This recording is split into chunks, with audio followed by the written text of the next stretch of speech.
Mahirap bang paandarin ang iyong motor? At pag napayandar ay tunog itong inline 2 bis na inline 4. Bes, nandito kayo sa tamang video. So for today's video, i-check natin yung spark plug ng ating motor dahil ito ay tunog na inline 2. So gamit ang pangkalas ng spark plug ng Raider dahil mas madaling gamitin ito kasi may goma siya doon sa loob. Pag natanggal yung spark plug, talagang sasama ito. Tingnan nyo nga naman, oh. Ito nga pala yung spark plug natin. Magaganda yung kulay brown. Pag kulay brown yung spark plug nyo, check na maganda ang sunog ng motor nyo. Pag kulay black naman, ay ito ay pangit at nasusobrahan na to sa gas. O dahil wala tayong tester ng spark plug, saksak nyo lang doon sa sikwako ang inyong mga spark plug at start nyo lang ang inyong motor. And then, ididikit pala ito sa bakal para makita na nag-spark pa ang inyong mga spark plug. Warning, wag nyong hahawakan yan dahil masakit yan pag kayo'y natamaan.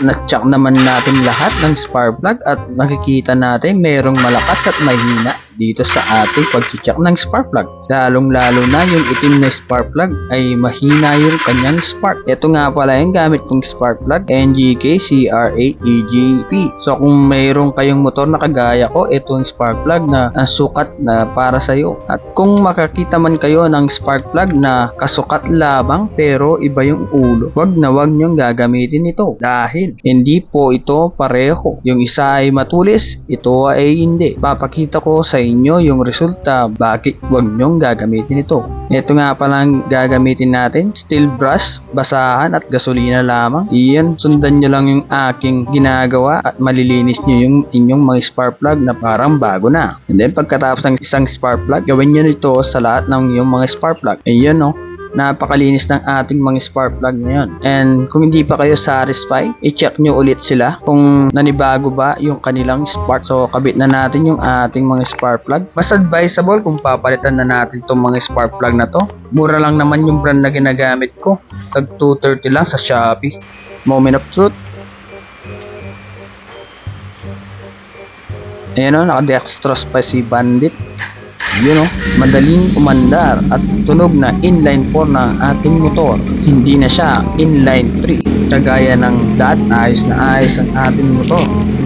Ito nga pala yung spark plug na kanina na pinakita ko. Dahil ako'y makulit, kinabit ko to para hindi nyo na gagayahin to. Ayun nga, nakikita nyo na yung ulo ng spark plug ay talagang nayupi kasi tumatama ito dun sa piston ng motor nyo. So kung yung spark plug nyo ay ganun na, pag nakalas nyo ay palubog yung kanyang tip and then batilos.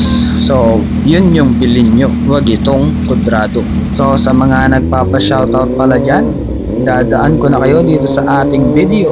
Shout out JM Baluyot, Pakunla, Christian Patrick, Alvin Castro, and John Paul Talagta. So salamat sa panonood at kung natapos nyo tong video na to, please paki-like na rin yung ating video at paki-follow na rin yung ating page pag hindi pa kayo naka-follow. So that's it for our video. So thank you for watching and see you guys on next vlog.